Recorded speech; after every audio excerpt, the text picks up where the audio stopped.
Hindi nga mapigilan na maiyak nila Mel Tiangco dito nga sa pamamaalam ng TV host at radio broadcaster na si Mike Enriquez. Narito nga ang buong detalye, alamin natin ito.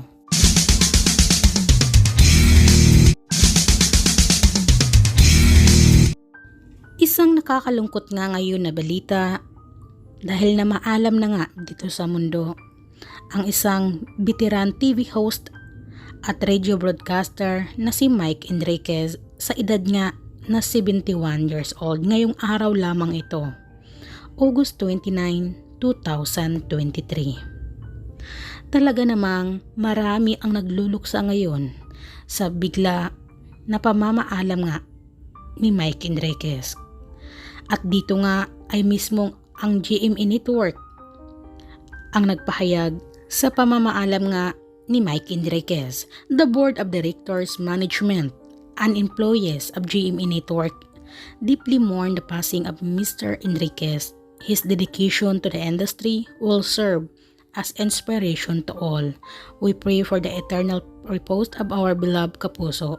Pahayag nga ito ng GMA Network sa programang 24 Oras.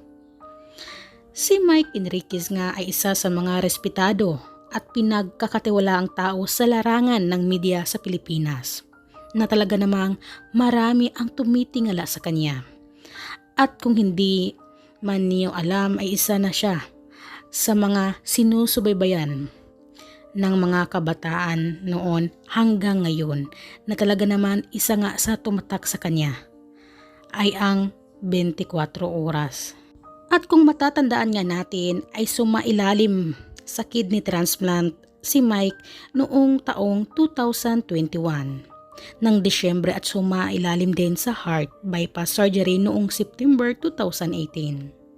At noong Marso naman taong 2022 ay muli siyang bumalik sa kanyang mga news programs kagaya na lang sa 24 Oras na mapapanood nga natin sa GMA. Subalit pagkalipas ng ilang buwan ay kapansin-pansin ang kanyang pagkawala sa mga naturang programa na talagang ikinabahala nga ng mga taong sumusubaybay sa kanya.